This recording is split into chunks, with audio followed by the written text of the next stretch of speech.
Hey guys, it's Tim and this is Wrestling Unlimited, as tonight was NXT No Mercy. I thought this show was really good, very easy to watch. Most matches were dang good, except for one that I didn't quite care for, and that was the Kalani Jordan and Wendy Chu match. We'll get into that in a little while why I didn't like that one, but it's the whole same thing I've been saying about Kalani Jordan. She is, and nothing against her, she is a great athlete. She is comes off as a great person. She is just a product of this new training regimen. Training regimen is the wrong word. Training style that they're doing at the PC, where they are teaching you that you have to practice, move for move. If you're told this move, then this move, then this move in your match, you have to hit it. And then if something happens, you don't know what to do. And unfortunately, great athlete, awesome gymnastic. Unfortunately, I feel, and I could be wrong, that they've hammered in Kalani Jordan's head a little too much. We're going to map your match out. We're going to plan it all out for you. Then you're going to learn spot A, spot B, spot C, 1, 2, 3, 4, and just go in order and don't deviate. And there were a couple times, like there was one spot where she did like the back handspring thing off the ropes, where she does the front flip thing. She bounces off the ropes with the handspring, comes back, lands on her feet, right? And then she turns around, takes 2 steps, and then flatliner. What? Huh? There were a couple times where she redid a move or two as well. Because again, she's one of these new girls that they have trained to be scripted out match move for move. And so when things happen and she either messes up a move or the move doesn't go off right or something goes out of order, she gets lost. Now, I remember seeing Kalani Jordan for the first time a year ago at No Mercy. I hadn't seen her before that. I hadn't been watching NXT like fully. And I remember it was her, and I want to say Jada Parker on the pre-show. And Kalani Jordan has great live event presence. I will say that for sure. She came off as a star in it was either the first or second match I had ever seen from her. May have been the second, because I remember seeing one of her matches in the breakout tournament. But she did this match, and I was like, oh, she's going to be something. She was great. And she was great. We have learned, because that match was so planned out. It's gymnastic spots. It's gymnastics. She has her routine planned out. She knows what she's doing going into her performance. And then she does it and tries to do it perfectly as it was planned and practiced for weeks, if not longer. So that's my one big gripe about this show, is the way they are training some of them, especially the females in NXT, especially the ones with a gymnastic background. Like we've seen it with her. We've seen it with Sol Ruca. We've seen it with a number of girls down there. They're learning how to have your match planned out for you. Maybe have input, we don't know, but have the match planned out ahead of time, practice, and then not be able to call something on the fly, change something in the middle of it, have a thought and go, the crowd's going this way, let's deviate. No. Plus, I didn't think Wendy Chu was a good opponent for her at all. I didn't think her and Wendy Chu matched up at all. But we'll get into all of that. We had a good show, and yeah. I want to say thank you for joining me here. Twitch.tv/PWU Unlimited, YouTube.com/Pro Wrestling Unlimited, and podcast services all around the globe like Stitcher, Spotify, Google Pod App, Pod Anchor, iHeartRadio, and so much more. Remember, if you are watching live on Twitch, you can help us out a couple of different...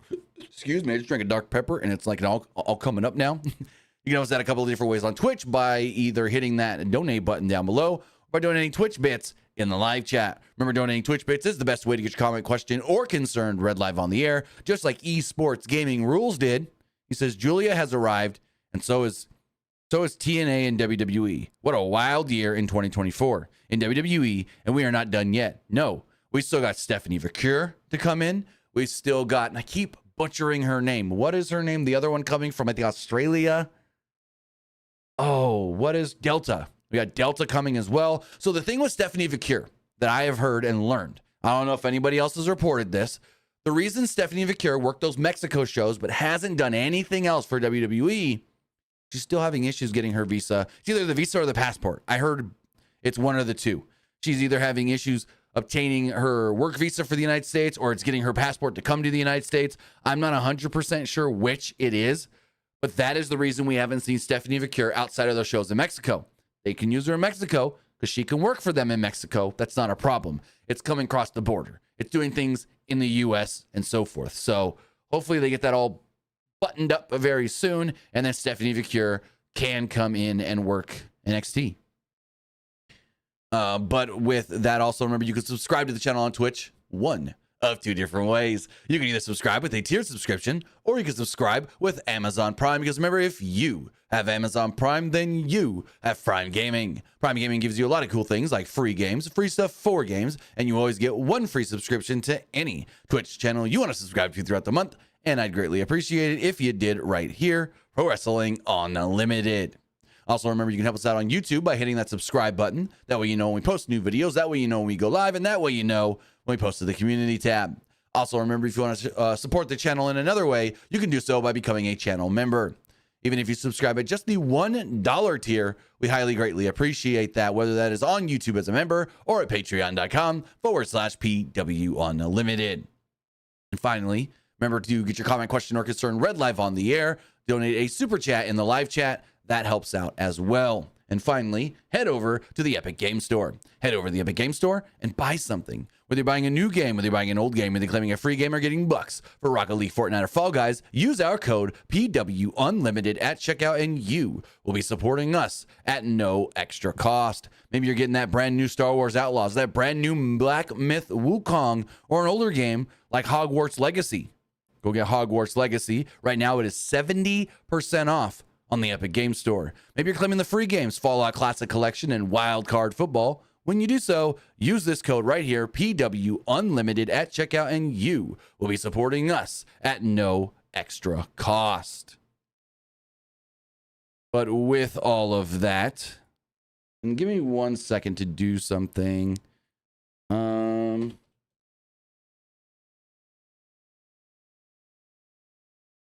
Need to check one quick thing really fast.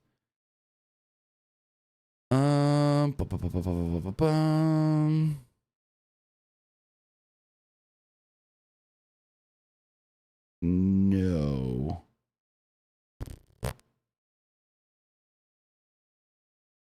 Okay, I'll check this again later. Okay, so with all of that, Blair Davenport last year, No Mercy. Let me double check, but I don't think so. Maybe it was Blair Davenport. I couldn't fully remember. It probably was No Mercy 2023. It was a pre-show match. Maybe it was Blair Davenport. For some reason, I thought it was Jada Parker, but I could be wrong. It was Blair Davenport. Thank you for the correction.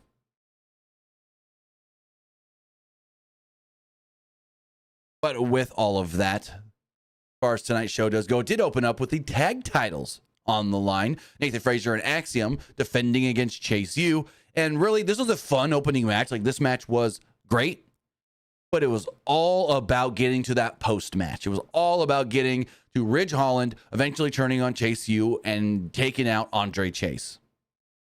So Chase U worked as subtle heels in this match to start with Chase landing a knee to the stomach, and then Vic Joseph bringing up that if you played the game, that's what's going to happen. You get the kitchen sink. Frazier and Ridge then had a killer David versus Goliath vibe, with Frazier flipping to evade Holland's attacks and taking him down with the delayed vertical butterfly suplex for a 2. There was a super kick party from Axiom and Frazier that led to a standing shooting star press to Chase by Frazier for another 2. Holland then ran wild on Frazier with a double underhook suplex, an overhead belly to belly, and a Yokozuna cutter for a 2.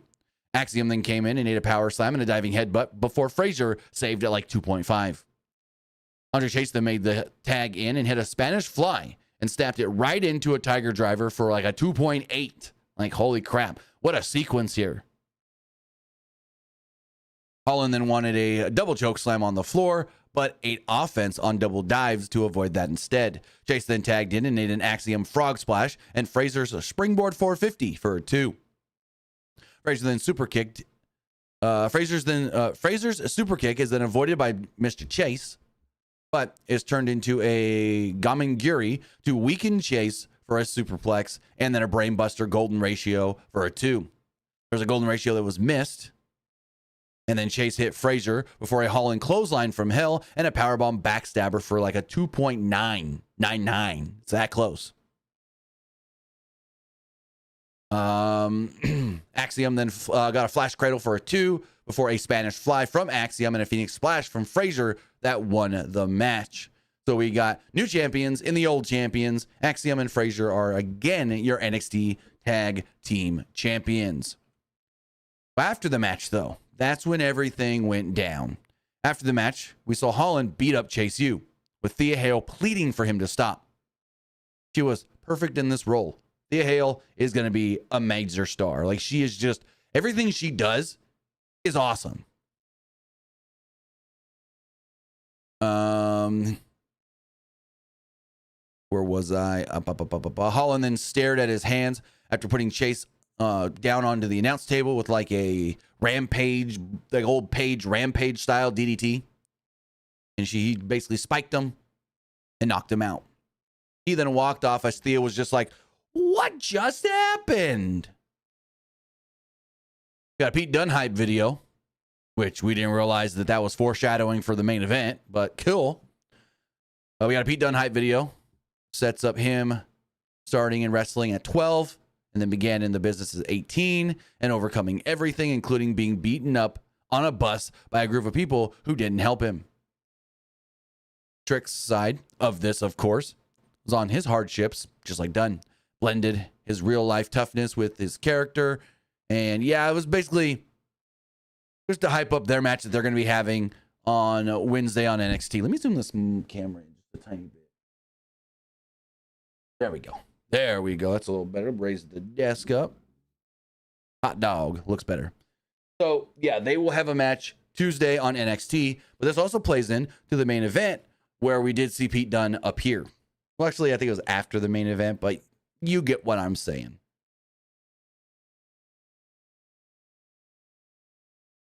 Then we had Zachary Wentz versus Wesley. No shocker, this match ruled. No shocker, these two laid it all out on the line, had a hell of a match. It started off fast, as you would assume, with each man countering everything the other had because they know each other so well. Wentz then got an edge off of a drop down, opening the door for a sliding drop kick. Lee then swept the legs on the apron and landed some kicks on the floor against the LED apron. Wentz then landed a handspring knee and got a nice ovation from the crowd and a TNA chant as well. There was a Wentz swanton that got a 2 before Lee Meteora was turned into a mid-ring Boston Crab. There's a cardiac kick that got a 2 on Wentz before a blockbuster DDT hit and a setup, some combat on the floor. Wentz was sent into the steps, but avoided a Meteora to send Lee into these steps as well. A Wesley Black Mess sent Wentz into the announce table. Say that fast, 3 times fast. Black Mess, Wentz, Black Mess, Mens. Sent him into the announce table and threw it. So Wes just did a swerve stomp on the floor anyways. I don't think he was expecting the table to break, but whatever. They worked it out. They're pros. They've been doing this for a while. Trey Miguel then showed up at ringside, more like in the, kind of felt like he was sitting in the timekeeper's area, which was weird, but Trey Miguel showed up to basically give us support. But he showed up at ringside to open the door for a destroyer by Wentz off the apron to the floor. There was a UFO cutter that was hit for the victory in the ring. And yeah, Zachary Wentz actually beat Wes Lee, which kind of shocked me. But then, like I knew, so here's my thing. I thought Wes Lee would win. So I thought Wes Lee would win here. I didn't think Joe Hendry was winning in the main event. But once Zachary Wentz won here, I was like, we ain't getting 2 TNA wins. So there's no chance. I gave it like a 5% that Joe Hendry could maybe win the NXT title if Trick like screws Ethan Page. But once Zachary Wentz won here, I'm just like, we ain't getting 2 TNA wins. Not a chance. We then got the same Fatal Influence video we've been seeing for weeks. Basically just them saying, we worked our asses off on the indies to get nothing here. Yeah, we both won tag gold separately. But then what? We got pushed aside for all these girls coming from college with a social media following. We tried to help them, and none of them wanted to listen to our advice, except for one. And now we are the fatal influence. So yeah, that's what we got. We've seen this video for weeks now. They haven't done nothing with them. So next up, we did have the NXT Women's North American Championship on the line. Kalani Jordan versus Wendy Choo. Like I stated, not the best match. I don't think these two matched up well together. And yeah. So Jordan got a quick 2 count off of a tiger mask feint into a schoolgirl. Jordan then landed a tornado on the floor and landed right on her knees hard. Hopefully she's okay. There's a double backflip moonsault. They got a 2 for Jordan. Choo locked her in a tree of woe on the apron and did a drop kick. There's a sunset flip into the buckle for Choo that led to a basement flatliner. And I think it was this one where Kalani Jordan landed hard on her head and her head bounced. There was like 2 or 3 where Wendy Choo slammed her down and her head whipped and bounced off the floor, off the mat. And I'm just like, oh my God, you're going to concuss this girl. Crowd is not caring for this match at all. The crowd is beyond dead. They are like at concessions getting popcorn, hot dogs, and soda, it felt like, because they just quiet beyond quiet here. I'm just like, oh my God, jeez. Like, I don't even, yeah. Jordan did land a Pele kick, got a sit out DDT and got a 2 off of it at one point. Choo then landed a powerbomb. I know this powerbomb for sure was one of the ones where Kalani came down hard, didn't tuck the neck, and pa! There was then a full Nelson slam as well. Got a 2. They then got to the top. A superplex, in theory, was supposed to happen here before they each kind of just fell off. Choo then locked her in a Cobra clutch. Jordan doesn't quite fire up, but responds to avoid losing and landing a frog splash and a split-legged moonsault to win, to no reaction from the crowd at all. Now, I don't know what they were supposed to do when they were up at the top and they slipped off, basically. I guess a superplex. But yeah, this match was rough. This is the epitome of a developmental match.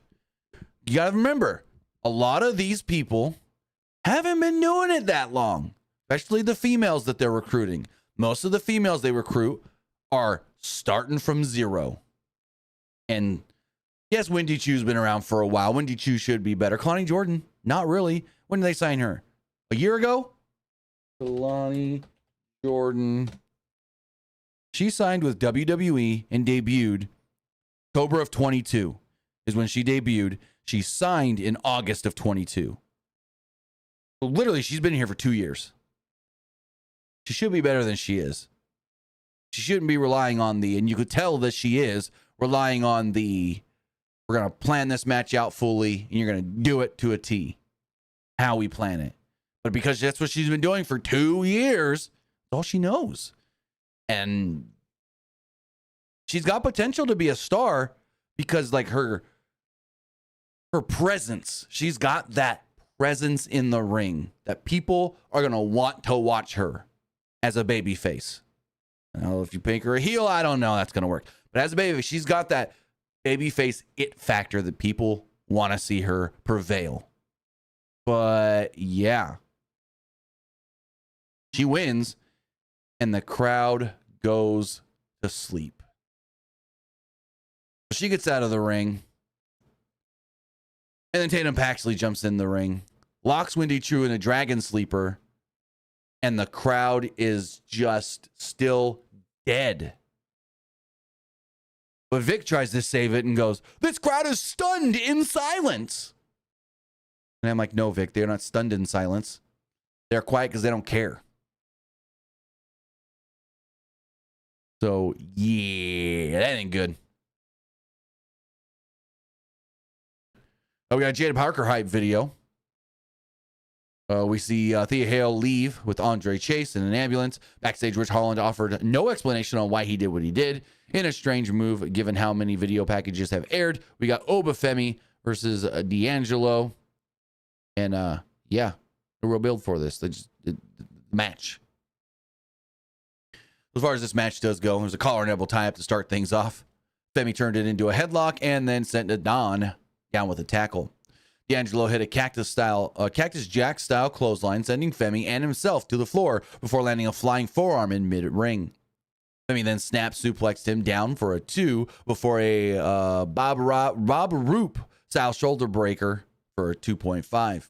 Femi then boxed the ears of D'Angelo, going for a belly-to-belly before they worked to the floor. On the apron, there was a DDT from D'Angelo. Femi recovered and landed an overhead belly-to-belly before a Ken Shamrock-style side belly-to-belly suplex. He got a 2 off of it. They go back and forth on forearms before D'Angelo landed a power slam and an electric chair drop for a 2. D'Angelo got a 2 off of a spear, but ate a tossing back suplex and a cactus-style clothesline from Femi. Femi then hit a pop-up powerbomb for a 2.9 that D'Angelo did kick out of, and the crowd kind of popped for him. D'Angelo then hit a Ron Simmons-style spine buster on Obafemi, but couldn't really follow up from it. Femi then landed a powerbomb and then rolled him into a Batista bomb to pick up the victory. So it's the powerbomb, rolls him right up over, grabs him, bop, Batista bomb. There we go, 1, 2, 3. Also forgot to mention, guys from the family did show up as well. Obafemi dispatched of all of them on the outside. So this was one of the best singles matches I've seen from Tony D'Angelo. He looked really good in this match. And Obafemi just looks better every time we see him. Just every time we see him. Also got a question that says, when was Wendy Chu signed by WWE? I can tell you right now. So Wendy Chu has been around in pro wrestling since 2014. Made her first appearance for WWE in 2018, unsigned in the Mae Young Classic. And then finally got signed by the company in 2019. So she's been around. Like, she started wrestling for Ring of Honor in 2014. She was trained by Johnny Rodz. She had many matches on the indies with girls like Deonna Purrazzo, Nikki Adams, and that's all I'm really seeing. Yeah, she had a series of matches in Ring of Honor with Deonna Purrazzo as well. She took on Kelly Klein. So she's worked with some good names, but it's like worked with them when they were also green and young, but she's been around for a while. She should do better. She should know better. We do have a couple more bit donations from Esports Gaming Rules. First one says, everybody thinks Cora Jade is going to return to confront Roxanne, but it was Julia. Everybody who? Everybody who? I didn't hear anybody saying Cora Jade, especially because we saw a video of Cora Jade doing the knee strength test on her social media this week, which shows she ain't ready to come back yet because you ain't doing those tests the way she was. So, yeah, I don't know what you mean by everybody because I didn't see anybody. And this person says, John Ross Sapp referenced Cookiegate in TNA's history. Okay, what does that have to do with anything? I don't know what you're trying to get at. As we move forward, so we saw Trick a couple of times backstage. We saw him first with Ava, and he goes, I'm going to call this T.I. is straight down the middle. What the hell is T.I. is? That's some kid slang thing that I don't know. I'm too old to know. I don't know. And then he said it to Joe Hendry. He goes, hey, Joe, just want you to know, calling this match T.I. is right down the middle, but you try to get in it on me. He tried to get it in on me. We'll get it on you. So then he goes to Ethan Page, and he's like, don't even try. What are you going to say? You're going to call it down the middle? He's like, yeah, I'll call it straight down the middle. Don't try any funny business because I ain't playing in games. So whatever T.I. is, I don't know. We go backstage. Trey Miguel and Zachary Wentz are chatting it up before they're talked to. And they're basically just like, hey, we saw the new tag champions. We want to face the tag champions. You never faced the Rascals. You faced MSK, but you never faced the Rascals. Will you get a shot? And there's going to be, I want to say it's a triple threat number one contenders match Tuesday. So then we get the NXT Women's title match. It's a pretty good match. It was Roxanne Perez versus Jada Parker. Jada is hyped up once again before Parker gets the now traditional one-shot big entrance, which is cool. Parker and Perez got into a game of one-upsmanship with escaping ground moves, with Perez flipping out of a head scissors before returning the slap from TV's interview this past week. Perez then dove to the floor and almost ate a Death Valley driver on the floor before escaping and slamming Parker's injured ribs into the steps and then arm trapping her before stomping her ribs onto the steps again. Perez then brought her in for a trio of stomps to the stomach. Roxanne then Roxanne's doing like some Bret Hart style stuff here, using, joint manipulation and slowly attacking different body parts. Gave me like old school Randy Orton, Bret Hart vibes. There's a kneeling abdominal stretch that keeps the edge in Perez's favor. They go to the top for a teardrop that worked against Parker earlier and then opened the door for Perez's advantage, finally paid off and got a 2 for Parker. Parker then hit a slick inverted suplex, but Perez locked on a crossface before turning it into a Rings of Saturn with elbows to the ribs before Parker powered up with Samoan drop. Perez tried to go for the pop rocks, but it was avoided, and she was sent to the floor where Parker missed a hip attack through the timekeeper's barricade. This didn't look too good because you can see that she was going to miss it because Parker starts running and then slows down slightly to turn her body in to take the, move into the barricade. You can see her slowing down and you go, oh, she's slowing down because she's going to crash into that barricade. So that was a little predictable the way she did that. I don't know why she slowed down. I don't know. Just take it all. Anywho, there's pop rocks on the fallen barricade on the floor that leads to another in the ring. And then she pinned her to retain the title. So there we go. And I think, in my opinion, this is the best match of the show. I think this was better than Ethan Page and Joe Hendry. And that's a testament to both of these women. More Perez, because you can tell that Perez was leading Jada through this match. Like, it was obvious, but not too obvious to where it deterred from the match. But you can see a couple times where Perez not really is telling her what to do next, but is, taking the lead more in this match, as she should. So Roxanne Perez goes to the middle rope to celebrate with her belt. She's got her arms out, and then the lights go down. Lights go down, and we get some music we've never heard. We get some fog in the entrance. And out comes Julia. Julia makes her way out to the ring. It says Julia on the screen behind her. Commentary calls her Julia. She's keeping her name, ladies and gentlemen. She's keeping her name. Comes down to the ring. She gets up on the apron. She looks like $1 million, a star. She goes face to face with Roxanne Perez. And Roxanne does the best thing she can do in this moment that she does with every opponent that's bigger than her. Roxanne never looks up at a taller opponent. Roxanne moves her eyes up, but keeps her face looking straight because she is not to show, oh, you are dominant over me. When we see her with a taller opponent, it's, I'm looking straight, but my eyes are up looking at your eyes, but I'm not doing this to show your dominance over me because of your height. And I love that she does that. I've noticed it before. I don't know if she does it every time, but this is not the first time I've noticed it. So I assume this is the title match for Halloween Havoc. Ava then announces that Hank and Tank, Gallus, and the Rascals are going to fight in a #1 contenders match for a shot at the tag titles. And then she also states the first NXT on CW NXT championship will be on the line. Whether that is Ethan Page still the champion, whether that is Joe Hendry as the new champion, the title will be on the line in Chicago, that first NXT on the CW. So that should be cool. We don't know who the opponent's going to be yet. They got what? They got 1, 2, 3, 4, 5. Is it October 1st or October 8th? NXT to CW. It is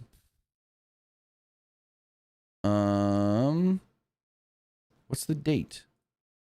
Is it October 1? And also, CW is already posting NXT clips on their website to hype people up. It is October 1. So they have 1, 2, 3, 4 weeks. which this fall is going to be big for sports on CW, because not only is CW getting NXT, WWE's developmental series, but they're also starting early with getting the NASCAR Xfinity series. They're supposed to start in 2025, but they cut a deal with NBC where NBC is going to do the production, but then CW is going to pay them to air the actual races. So that way they get like a 10 race jump before next February when they're the home of the Xfinity series. So starting this fall, there's going to be a bunch of new sports on, I don't know why I said it like that. There's going to be a bunch of new sports on the CW, NASCAR and WWE. Both technically developmental series, because we have NXT, which is WWE's, developmental series, AAA baseball, or whatever you want to call it, AA baseball. Then you have the Xfinity series in NASCAR, which is their developmental series, kind of, but they're like AA series, because you've got like the major leagues is the Cup series. Then you have under that the Xfinity series and the Truck series, but that's staying with FS1. Anywho, so kudos to CW for really bolstering their sports lineup. So we go to our main event. Ethan Page versus Joe Hendry. And as you would have expected, everybody sang, I believe in Joe Hendry. I believe in Joe Hendry. And yeah, like everybody sang that song. So Trick Williams is the special guest referee. He got his own special entrance. Of course, whoop that trick. Booker, all right. Yeah, man. Gotta love it. Crowd chanting that as well. Top of their lungs. Crowd was hyped for this main event. So Hendry kicked up after a headlock takeover from Page as the crowd chants, "We believe, we believe." Hendry then walked around with Page in a slam position before delivering a suplex for a 2. Page got a front choke. Then Hendry kind of turned into a suplex and got another 2 off of it. Page wanted a superplex, but it was almost turned into an avalanche standing ovation before Page turned it into an avalanche power slam for a 2.5. Hendry then hit a superplex and an air sub-butt. Page then recovers with an Ego's Edge on the floor. Hendry landed an Ego's Edge mid-ring and got a 2.5 off of it. Hendry then got a fall-away slam and a huge "We Believe" chant again. He was stomping his foot forward as well. We believe. Stomp, stomp, bum. And I'm like, what are you trying to do? We are the champions? Wherever they want. No, we are the champions. We are the champions. Where's the bum, bum, bum? Yeah. I don't second guess myself now. Anyways. He hits the standing ovation, goes for the pin. 1, 2, Trick looks up. Got to stop. He's got to pull his count. Why? Well, foot under the ropes. He breaks it because the foot is under the ropes. Trick called it straight. He could have counted Ethan out and just said, I didn't see it. Nope. He did the right thing. But as they all come to their feet, Page shoves Hendry into Trick, knocks Trick down, and hits a standing ovation. Another referee runs down, and Ethan Page gets a 2.5 off of it. Page then hit a DDT on the belt that was somehow in the ring. I missed that. I don't know how the belt got in the ring. Trick may have done it. I don't remember. I didn't see it. I looked away for a second. Page then hit a DDT on the belt before Trick slid in to prevent the new ref from counting 3. Page then hit a low blow and a standing Ego's Edge a la Hernandez. It looked like a border toss more than a razor's edge. And then pinned Joe Hendry to pick up the victory. I wasn't a big fan of the finish here because I kind of got lost. Like, where'd the belt come from? Trick stopped this ref because he's the ref? What? Okay. Sure. So Joe Hendry leaves. Page is in the ring like, raise my hand. Raise my hand. And reluctantly, Trick does. But then Trick gets pulled out of the ring because, well, Pete Dunne's here. Pete Dunne grabs him and hits with a bitter end on the floor to further cement that, yeah, they're having a match on Tuesday. So, go. Not a bad main event at all. But the finish just, I wasn't a fan of the finish. If I'm going to be completely honest. The finish kind of was like, what the what? If that makes any sense. But overall, I thought it was a really good show. Easy and fun to watch. And that's what you want in your wrestling shows. Easy and fun to watch. But let's get this poll going here on Twitch. What did you think of No Mercy? I liked it. It was right. I didn't like it. So we'll see that. Poll is live if you're watching on Twitch. And then we'll go see what everybody else thought. Go refresh the other polls as well.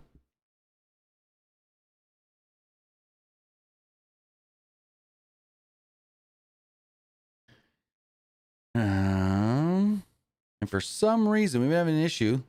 YouTube community poll didn't want to post again. I could have swore I posted it, but just didn't want to go.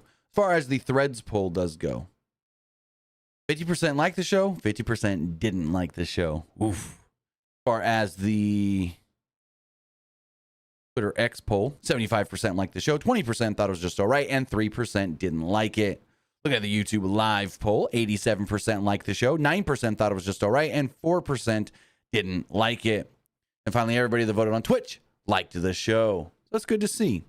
With that, WWE will be back in the same building tomorrow night for Monday Night Raw. And with that, we're done. We're wrapping it all up. I want to say thank you for joining us here. Twitch.tv/PWU Unlimited, YouTube.com/Pro Wrestling Unlimited, and podcast services all around the globe like Stitcher, Spotify, Google Pod, Apple Pod, Anchor, iHeartRadio, and so much more. With that, we will be back live tomorrow night for Monday Night Raw. And tomorrow's Monday, it's actually going to be the first Monday Night Raw broadcast of the new Raw broadcast team, Joe Tessitore and Wade Barrett. So hopefully that goes well. Hopefully that sounds great. And we'll see how it all goes when we recap it following the show. So have a great night. Have a great rest of your week. Have a great Labor Day tomorrow. And we'll see you next time. Have a good one, guys.